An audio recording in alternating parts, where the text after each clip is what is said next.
Good morning, church family. Wow. Okay, the reading today comes out of Esther 6, 1 through 11. The king honors Mordecai. On that night, the king could not sleep. He gave orders to bring the book of memorable deeds, the Chronicles, and they were read before the king. And it was found written how Mordecai had told about Bigthana and Teresh, two of the king's eunuchs, who guarded the threshold and who had sought to lay hands on King Xerxes.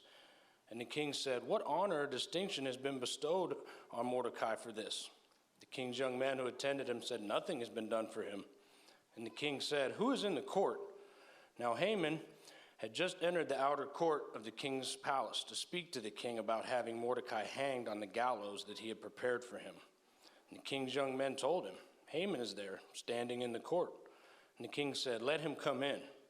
So Haman came in, and the king said to him, "What should be done to the man whom the king delights to honor?" And Haman said to himself, "Whom would the king delight to honor more than me?" And Haman said to the king, "For the man whom the king delights to honor, let royal robes be brought, which the king has worn, and the horse that the king has ridden, and on whose head a royal crown is set. And let the robes and the horse be handed over to one of the king's most noble officials. Let them dress the man whom the king delights to honor, and let them lead him on the horse through the square of the city, proclaiming before him, 'Thus shall it be done to the man whom the king delights to honor.'" Then the king said to Haman, "Hurry, take the robes and the horse, as you have said, and do so to Mordecai the Jew, who sits at the king's gate. Leave out nothing that you have mentioned." So Haman took the robes and the horse, and he dressed Mordecai and led him through the square of the city, proclaiming before him, "Thus shall it be done to the man whom the king delights to honor." This is the word of the Lord. You may be seated. Yeah, that is one awesome reading of Esther. Is that a Texas or a Southern accent? Texas? It is Texas. Yeah, okay. Can you read the rest of Esther for us? Oh man, that was really good. Well, good morning, church. If you're new, we're glad you're here. We're in our 6th week of an 8-week series in the book of Esther. Please have your Bibles in front of you, especially today. You're going to need to follow along. We're going to tackle 2 chapters to get today because everything turns this week in the story of Esther. By the way, my name is Frank. If you don't know me, I'm one of the pastors here, and we have been working our way through Esther. I do have a couple of other things to mention. First of all, don't forget Wednesday night, March 20th, right here, 6 to 7:30, is an event called COM 100 in the Bible. We'll have dinner, we'll have childcare, and then we'll have about an hour-long discussion that I think will be really interesting for us and helpful for us, so please RSVP for that. Don't forget that we're going to do baptisms. We're offering baptisms on Easter Sunday. And so if you want to have a conversation about baptism, you want to be baptized, anything you want to know about baptism, please find my email on the website. That's Frank Switzer at redemptionaz.com. And email me and set up a time that we can talk. I can answer all your questions. You're not committed to anything.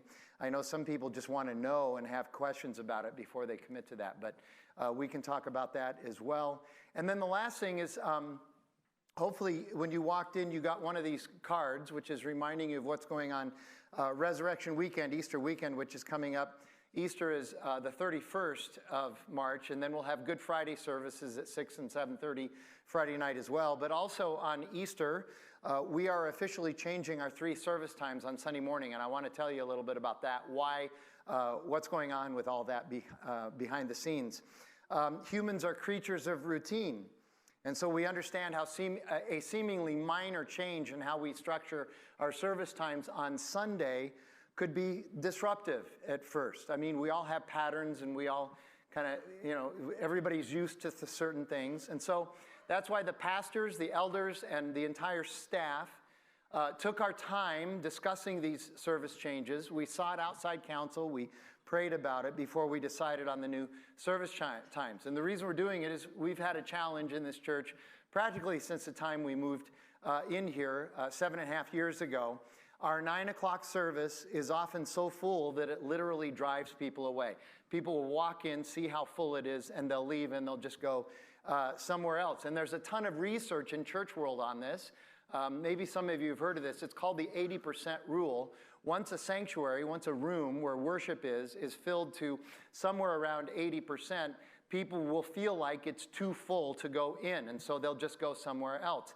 Well, here, that happens at around 200, 210 people, and at the 9 o'clock service, we routinely have that or many or more, and so people just get driven away.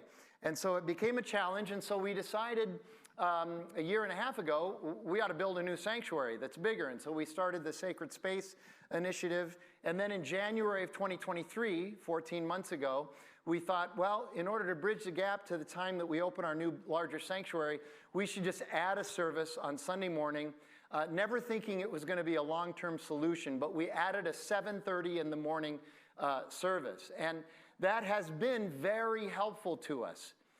We've gotten, on average, about 45 people to move to that service, so it's opened up some space at the 9 o'clock. Still not quite enough, but it was helpful. But we never thought it would last beyond us opening the new sanctuary. Then, of course, we announced that due to an incredible rise in prices of materials and interest rates and all of that, the elders came back and said, okay, God has provided us some disruptions in us getting that new sanctuary built, and actually that's been in our favor because now we think, we probably should not build that new sanctuary. So now we're faced with not having the new sanctuary, but also having this 7:30 in the morning service that we never thought was going to last for quite some time. And so we've decided that beginning on Easter Sunday and continuing forward, we would have new service times at 8 o'clock, 9:30, and 11 o'clock. And we're hoping that another block of people from the 9 o'clock will end up going to the 8 o'clock, because we have been told by several people, for whatever reason, 8 o'clock sounds so much more reasonable than 7:30 in the morning. Especially people with families who never have to get their kids to school at 7:30, but do at 8 o'clock, and so they're kind of used to that pattern anyway. But this will result in more than just a change in service times. It'll change our routines as well. You may or may not know that our 9 o'clock and 10:45 services are usually planned for about 75 minutes, whereas our 7:30 service, again, because it was temporary, was only planned for 60 minutes. We'd have 3 songs instead of 5. We would not really have a hosting segment, like Canoe would not have to do the 7:30. She'd just come and do the 9 and the 10:45. And so we condensed that 7:30 service into a 60-minute service. That's no longer going to be true. We don't think that's helpful if we're going to do something that's going to sustain us, for the rest of our time here. And so all 3 services are now going to be exactly the same. They'll have all the same elements. That means that sometimes we'll only have 4 songs instead of 5.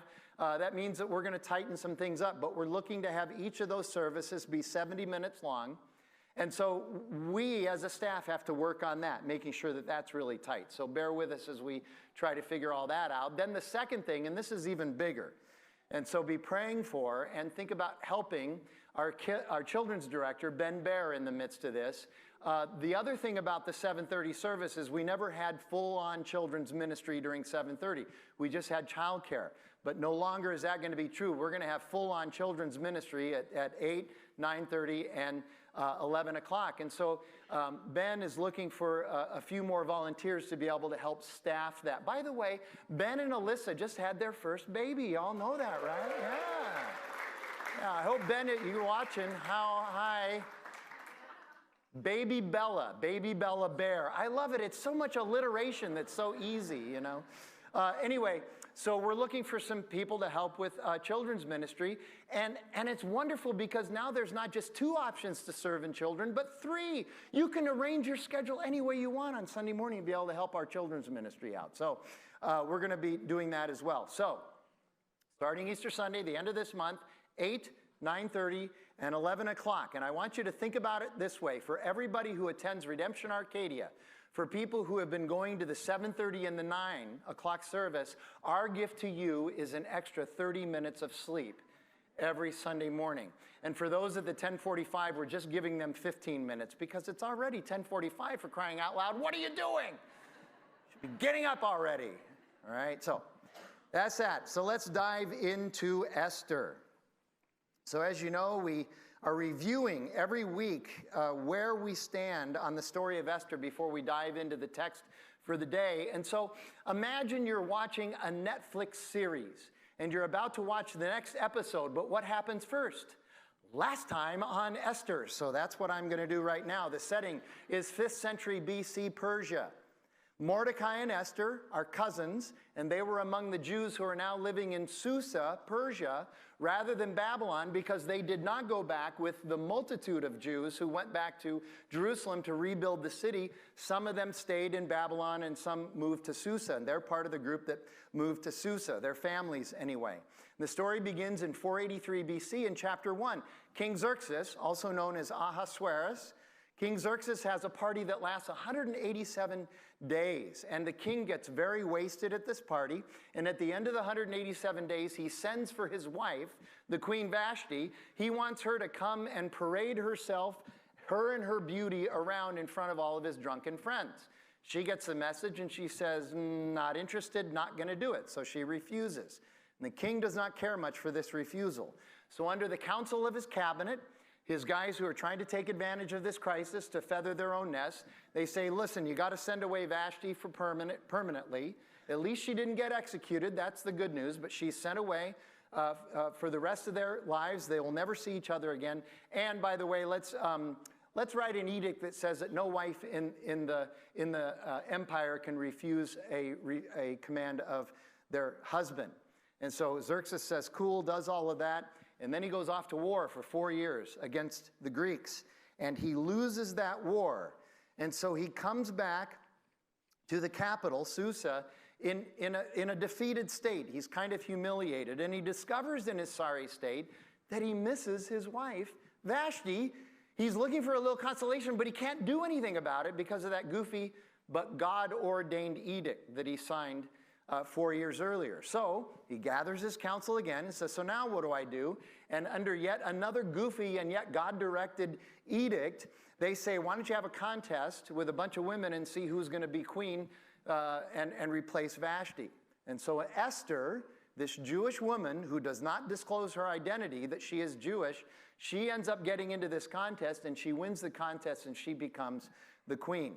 Meanwhile, at the end of chapter 2, Mordecai, her cousin, uncovers a plot by a couple of thugs named Bigthan and Teresh, who were going to assassinate the king. They're very upset with the way king is running the country. They were going to assassinate him. He discovers the plot, makes it known, and Bigthan and Teresh are taken away and executed. So he saves the king. In response to all of this, though, the king appoints a new COO, a new chief operating officer, and it's the wicked Haman. Thank you very much, yes. And in his selfish pursuit of power, he's insulted by Mordecai, who refuses to pay homage to Haman. And in response, Haman goes to Xerxes and sells him on the idea that they should let's not kill just Mordecai, let's annihilate the entire population of Jews in the kingdom. And the king says, let's do it, and the genocide is scheduled for about 9 months later. That brings us to chapter 4, which is a pivotal moment in the story. Mordecai hears about the decree, and in his obvious and understandable grief, he sends word to Esther and says, hey, you got to go to your husband and get a stay on this edict. You got to somehow reverse this edict. And Esther hears this, but she's not on board with this idea because, of course, in ancient Persia, like in other kingdoms, if you went to the king unannounced or uninvited, chances were at least 50-50 that you'd be executed for that. You can't just approach the king. Even the wife is not able to just walk up to the king. So she sends word back to Mordecai, says, I'm not going to do that, and that's why he hasn't asked for me for 30 days. He'll probably kill me. Mordecai, though, sends word back and says, you need to understand, God is going to save his people. He's going to raise up salvation from some other quarter if you don't do this. You've been placed in this spot for just this time to do this work. And if you don't do it, he's still going to save his people, but you and your family will not be part of that salvation. So Esther hears this. She's convinced. She girds up her courage. She asks for everybody to pray, and all of her kinsmen, the Jews, to pray and fast for her. And she says, all right, I'm going to go. And if I perish, I perish. And last week in chapter 5, we saw that she entered the king's presence and he showed her favor. And he said, Esther, how delightful to see you. What is it that I can do for you? Whatever you want, I will do it. And Esther says, I would like to have a dinner party for you and Haman, just the three of us. And the king says, cool, I love parties. And he said, will there be wine? And she says, yes, there's going to be wine, and there's going to be bosa donuts, all of your favorites. You'll have everything that you want. And they arrange this party. And so at this dinner party, finally, after the dinner, they're sipping their nightcap, and the king looks at Esther and says, all right, tell me what it is you want. Whatever it is you want, I'll give it to you, up to half. What is it? Okay? And Esther says, well, I want to have one more party for you and me and Haman tomorrow night. And at that time, I will finally tell you what it is I want. Haman is observing all of this. First of all, he goes to the first party. That was a privilege. Now he's invited to the second party where it's just the king and the queen and Haman. So he goes home all just very happy, delighted. He's walking on air. He's skipping. He's so excited about this, but then he sees Mordecai, and Mordecai refuses to bow down to him and pay homage to him, and so he gets mad. So he goes home, he's dejected. He decides to have a party of his own to make himself feel better. He gathers all of his friends, shows off all of his promotions and his wealth, and he's telling everybody how great he is. Alistair Begg says that he's a Facebook page gone wild, and he's just crazy. But he can't get over the fact that Mordecai won't pay homage to him. Haman's got everything he could ever want but one thing, and it's that one thing that is aggravating him. So his counselors and his wife, a woman named Zeresh, go to him and say, here's an idea. Why don't you go to the king and ask him if you can build a gallows and you can hang Haman, and once you've done that, then you can go happily to your next party tomorrow night.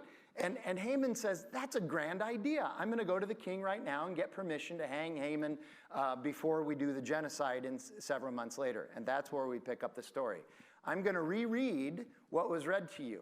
And I'm going to add some different inflection because there's some things, of course, that I'd like you to be previewing on this. Okay, the reading was great, but now I'm going to, there's going to be some interpretive inflection now. Okay, I'm going to take a little bit of license with the passage, right?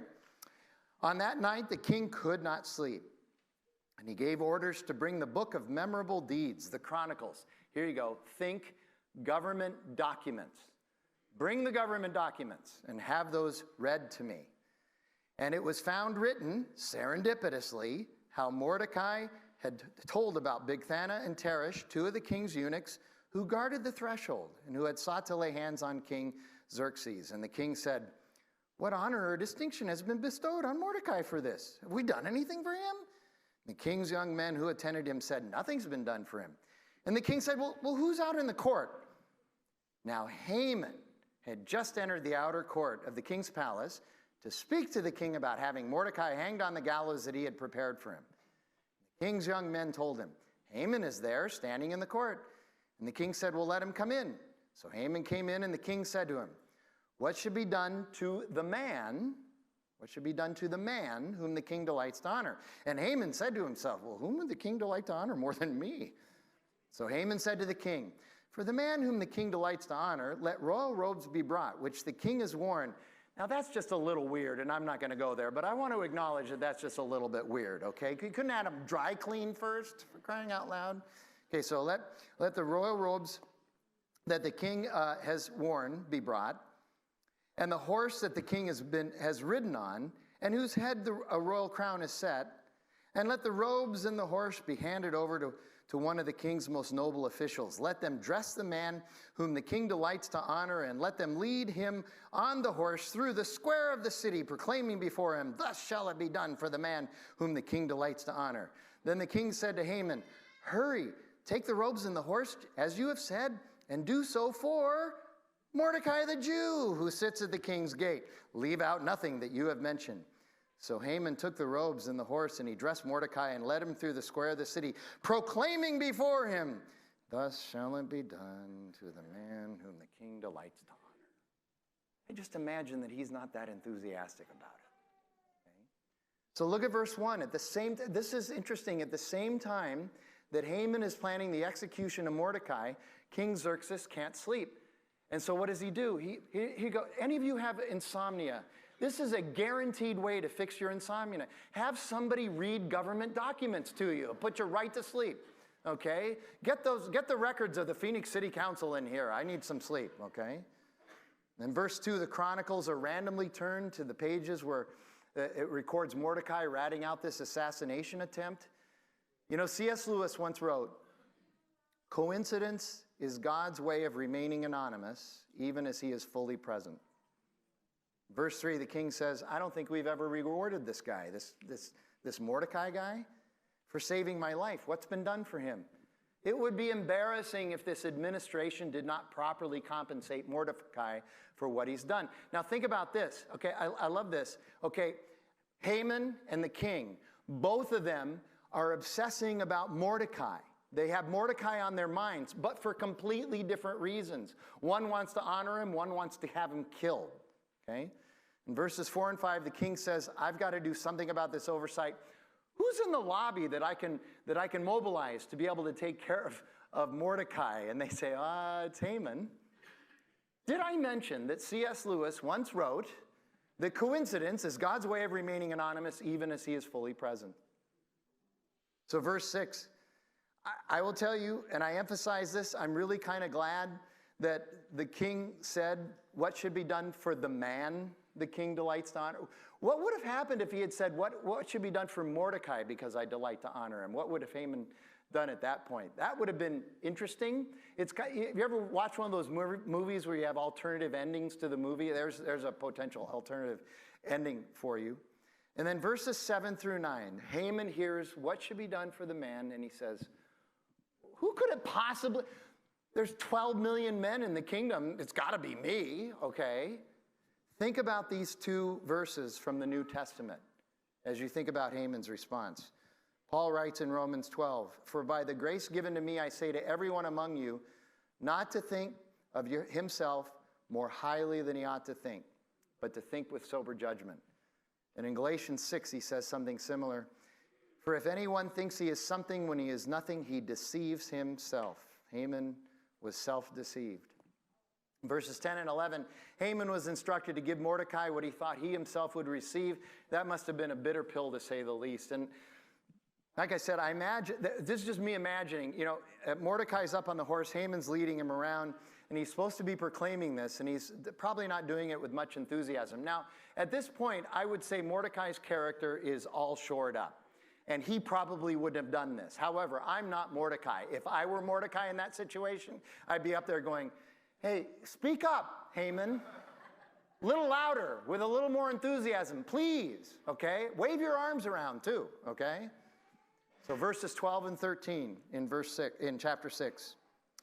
"Then Mordecai returned to the king's gate." Mordecai just went back to doing what he was doing. Isn't that interesting? He didn't go and celebrate. I'm going to go back to work. "But Haman hurried to his house, mourning and with his head covered. And Haman told his wife Zeresh and all of his friends everything that had happened to him. And then his wise men and his wife Zeresh said to him, 'If Mordecai, before whom you have begun to fall, is of the Jewish people, you will not overcome him, but will surely fall before him.'" Wow, just the night before, Zeresh, his wife, led the charge to have Mordecai hung. Now look at her. I would argue that Zeresh is one of those finger lickers. She does this. Which way are the political winds blowing? That's what I'm going to do. And there's not an ounce of empathy for him. I feel bad. As a husband, I feel bad. He got himself into this mess, I know, but she could have at least said, "Gee, this must be tough. Anyway, you're in trouble, okay?" You know, no empathy whatsoever. And I find that ironic because, you know, Haman was using the king to gain power for himself, and now it appears that Zeresh is doing that to Haman. You know, she wants to be on the right side of history, and she'll do anything to be there, including not standing by her husband in his time of trouble. If she were around today, she's one of those persons that would run her entire life based on the latest CNN Washington Post poll. That's Zeresh for you. And that's one of the reasons why ancient commentators say that she's one of the most despicable persons in this story, interestingly enough. Now look at verse 14 through 7:6. "While they were yet talking with Haman, the king's eunuchs arrived and hurried to bring Haman to the feast that Esther had prepared. So the king and Haman went to the feast with Queen Esther. And on that second day, as they were drinking wine after the feast, the king again said to Esther, "What is your wish, Queen Esther? It'll be granted to you. What is your request? Even up to half my kingdom, it'll be fulfilled." And Queen Esther answered, "If I found favor in your sight, O king, and if it please the king, let my life be granted me for my wish, and my people for my request, for we have been sold, I and my people, to be destroyed, to be killed, and to be annihilated. If," now this is an interesting line, "if we had just been sold merely as slaves, men and women, I would have been silent, for our affliction is not to be compared with the loss to the king." If we were just sold into slavery, I wouldn't have brought this up. But because it's going to be genocide, I feel like I have to bring this up to you. Then King Xerxes said to Queen Esther, "Well, who is he? Where is he? Who has dared to do this?" And Esther said, "A foe and enemy, this wicked Haman." Then Haman was terrified before the king and the queen. Check this out. What a difference a day makes, right? I mean, this thing just turned, okay? And at just the right time, Esther spills the beans. Now, we've talked about how shrewd Esther is. We could even say that she's crafty, but she's not too crafty for her own good. Haman was crafty also, but he was too crafty for his own good. He craftied his way into getting hung. Today, we would say it like this. He was too clever by half. I've heard that saying before. Too clever. Here you go. Our founding pastor, Tom Schrader, might say it this way. Haman was educated way beyond his intelligence. Haman was outplayed by Esther. And as a result, he takes his place in history alongside people like Pharaoh, King Belshazzar, and Hitler. If you know anything about the story of Esther, it's hard not, the story of Esther, it's hard not to think of Haman and not think of Hitler. There's so many similarities there. And what's Haman's reaction to this turn of events? It's terror. The word is right there in the text. He's terrified. And we can certainly understand that. But the king also had a reaction. So look at that, verses 7 through 10. The king arose in his wrath from the wine drinking and went into the palace garden. But Haman stayed to beg for his life from Queen Esther, for he saw that harm was determined against him by the king. And the king returned from the palace garden to the place where they were drinking wine, as Haman was falling on the couch where Esther was. So he's falling on the couch where Esther was to beg for his life. But he was so terrified that if you forgot, no man can ever sit on the couch for any reason whatsoever with the queen. That is seen as some sort of an assault. Whether it's a physical assault or a sexual assault, it doesn't matter. You can't even touch the couch where the queen is. And so this is going to be a problem. So the king says, "Will he even assault the queen in my presence, in my own house?" As the word left the mouth of the king, they covered Haman's face. Then Harbona, one of the eunuchs in attendance of the king, said, "Moreover, the gallows that Haman has prepared for Mordecai, whose word saved the king, is standing at Haman's house 50 cubits high." And the king said, "Hang him on that." So they hanged Haman on the gallows which he had prepared for Mordecai, and the wrath of the king abated. Now, Xerxes is upset, and there's multitudes of reasons for why he's upset. He's upset because, first of all, he's now coming to the realization he's been played by Haman. He's been played by his right-hand man.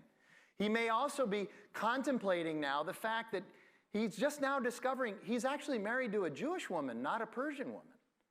So that's got to be running through his mind, because that would have been important to him. And then a number of commentators also point out that part of Xerxes' anger has to be that he is implicated in all of this.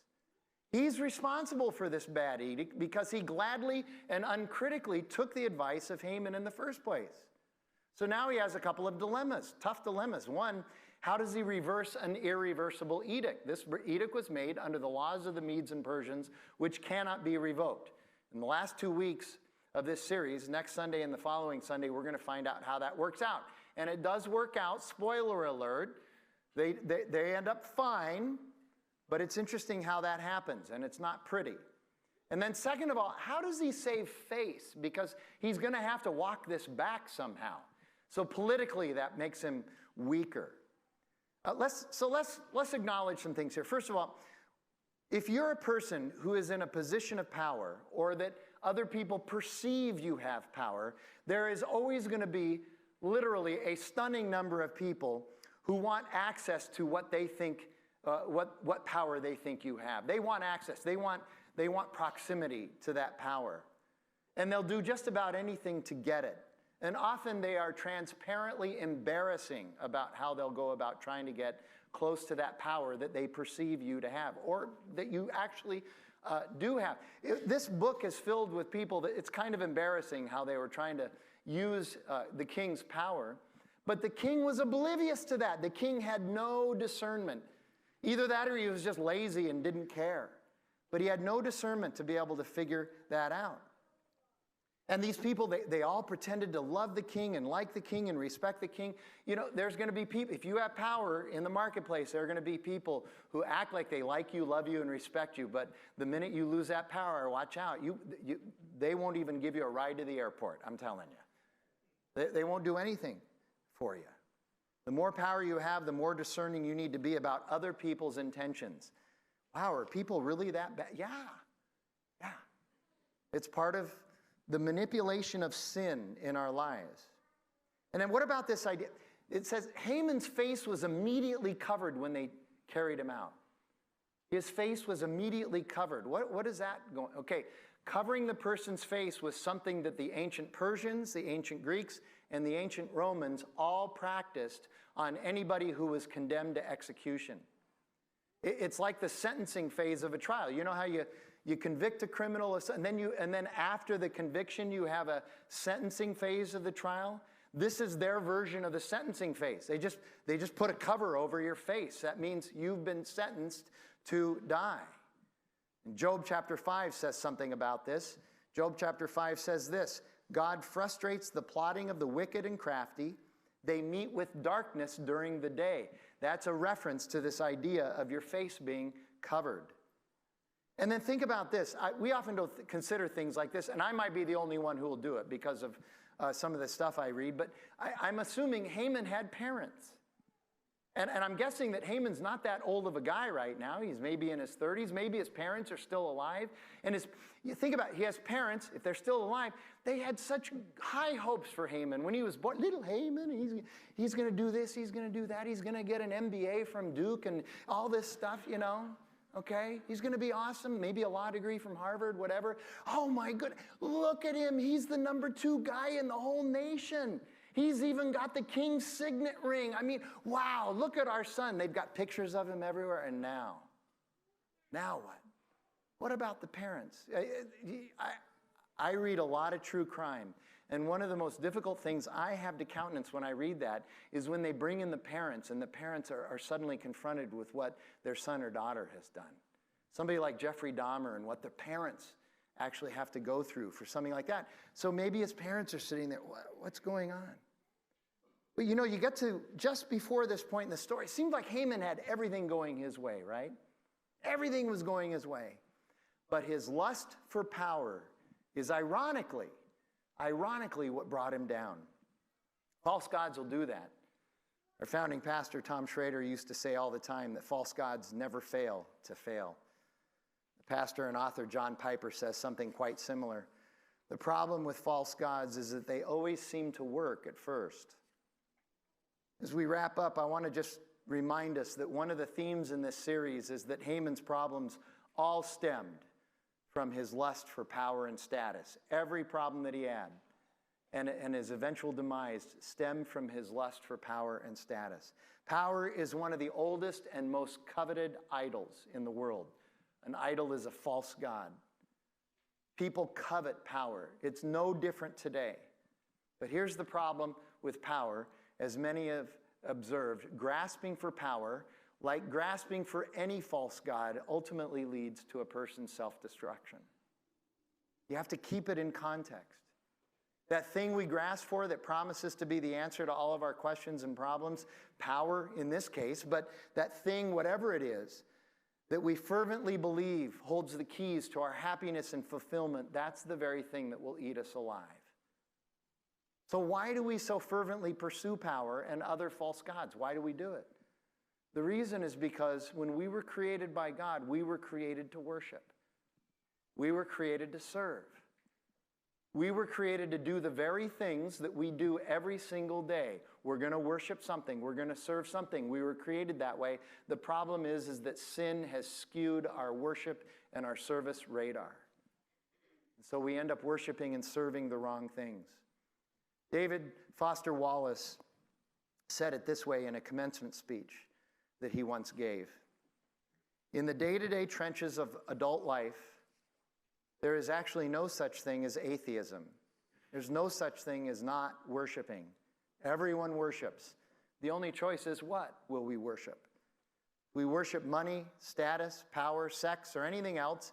If these are the things we supposedly tap into for real meaning in life, then we will never have enough and we will never feel enough. It's true. Worship your body and beauty and sexual allure, and you will always feel ugly. And when time and age starts showing, you will die a million tiny deaths. Worship power, and you will end up feeling weak and afraid. And you will need ever more power over others in order to numb you to your own fear. Worship your intellect, your desire to be seen as smart, and you will end up feeling stupid, feeling like a fraud, and always on the verge of being found out. Isaiah, in his prophetic book, his prophecy in the Old Testament, in chapter 44, he says that when we worship false gods, in effect, we are feasting on ashes. You're grabbing ashes and shoving them in your mouth when we worship false gods. As a result, we see that Haman is solely responsible for his own fate, just as anyone else today who crashes and burns while chasing false gods is responsible for their own fate. He is responsible for his own fate, even as we watch and marvel at God's hand in orchestrating the amazing and ironic sequence of events that led to his demise. Mike Cosper, in his commentary, writes this: Haman's story isn't that he was a pawn in the hands of God, but that he was the victim of his misappropriated affections for power. Haman demonstrates for us today how the world really works. Misappropriate your affections and desires, and they will destroy you. When I think about the issue of power and the lust for power, in the Bible, I'm almost always drawn to two different people in the Bible, one in the Old Testament, one in the New Testament. I'm guessing you might know who the one in the New Testament is. The one in the Old Testament, when I think about power, is a guy named Joseph. You find his story in chapters 37 through 50 in the book of Genesis. Joseph was similar to Haman in that he ended up with the exact same power that Haman did, only in the Egyptian empire. He became Pharaoh's right-hand man. He got Pharaoh's signet ring, just like Haman did. He was in charge of everything. And what did Joseph do with all that power? Nothing to serve himself. He used that power to serve others. He used that power to save others. He used that power to figure out how to take care of all the people, not just in Egypt, but in all the surrounding areas of Egypt during a famine that was coming. He used his power to help others. And then, of course, in the New Testament, it's Jesus. Jesus came to us as God. Jesus had more power than anybody, anywhere, at any time. He's God, and yet Jesus submitted his divine power to crucifixion so that you and I could be redeemed. He submitted his life, his earthly life, to the cross so that you and I could have life. That's what the cross and resurrection are all about. He even prayed to God at one point. You know this prayer. If there's another way to do this, can we talk about that? But not my will, your will be done. He submitted everything that he had, all the power he had, so that you and I could know God, we could be reconciled, and we could know what it meant to really be fulfilled in this life and in the life hereafter. Sadly, Haman's story is a picture of every person who believes that they can find peace and fulfillment in this world without Jesus. So I would say that Jesus would love to meet you. If you want to talk about Jesus, you want to be introduced to Jesus, I would encourage you to come and talk to us. We'll have people standing in the wings during our reflection time, which is coming up right now. And they're there to talk with you, to pray with you, to answer any questions. Or later on, after the service, maybe even get together during the week. We would love to be able to talk to you about who Jesus is. Let's pray together. Father in heaven, we thank you for your word and its truth, and we thank you that, oh man, that you have preserved not only this historical chronicle of the story of Esther, but you've preserved it in the way that it has been written. This is some of the best storytelling that has ever been produced in this world. And this storytelling has a purpose. The purpose is to show us that even when you seem absent, you are fully sovereign and fully in control, and we can have hope. And we can place our hope in who you are. God, we thank you for that. Help us to have the courage now, as Esther finally did, to step up and say, I am ready. I am going to go. That we would set aside our desires and we would submit them to yours. We ask that in Jesus' name. Amen.